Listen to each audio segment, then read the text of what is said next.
I had spent the entire morning in my yard, kneeling in the dirt, planting tulips, daisies, and a few brightly colored perennials I'd carefully chosen. Every row was straight, every plant spaced with care. The sun warmed my back, the air smelled faintly of fresh soil.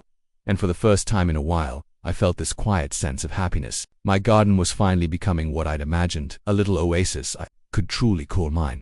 But that peaceful morning didn't last long. Out of nowhere, I heard shouting from the edge of my yard. The HOA had arrived. I froze, gloves still caked with dirt, as they marched toward me with faces set in fury. They started rattling off rules. You can't plant here. This violates community standards. You're breaking landscaping regulations. I laughed at first. Surely they were joking. Flowers in my own yard. How could this possibly be a problem? Then I noticed the phone. One of them was dialing, pointing directly at my flowers as if I'd committed some serious crime. My stomach sank. What had been a calm, sunny morning had suddenly spiraled into something straight out of a nightmare.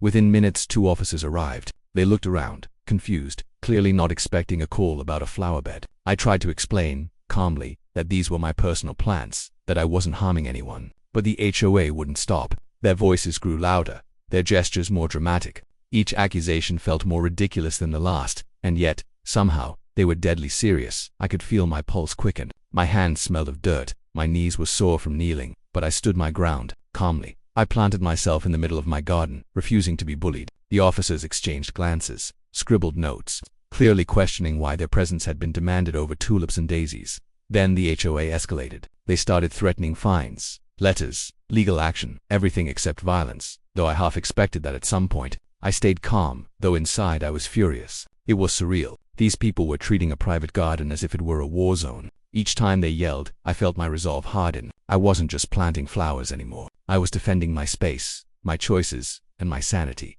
Time seemed to stretch endlessly. What should have been a brief argument turned into what felt like an eternity. Neighbors peeked through windows, some shaking their heads, others whispering in disbelief. I could feel the weight of their eyes, but I refused to be distracted. My flowers were safe, and I intended to keep them that way. Eventually the officers sighed, shook their heads, and left. The HOA stomped back to their houses, muttering threats under their breath. But my flowers, untouched, thriving, a small victory in a bizarre suburban battlefield. Standing there, hands on hips, I realized something crucial. Sometimes standing firm doesn't mean shouting or fighting. It just means refusing to let someone else control your life, even after they left. I spent another hour in my garden, adjusting plants, adding small touches, and laughing at how absurd the entire situation had been. A little dirt on my hands, a little sweat on my brow, and yet an enormous sense of triumph. My yard was mine, a place I could control, nurture, and enjoy without interference.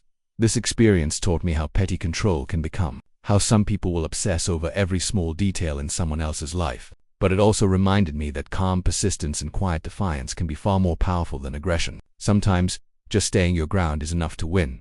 And then I started thinking about my neighbors.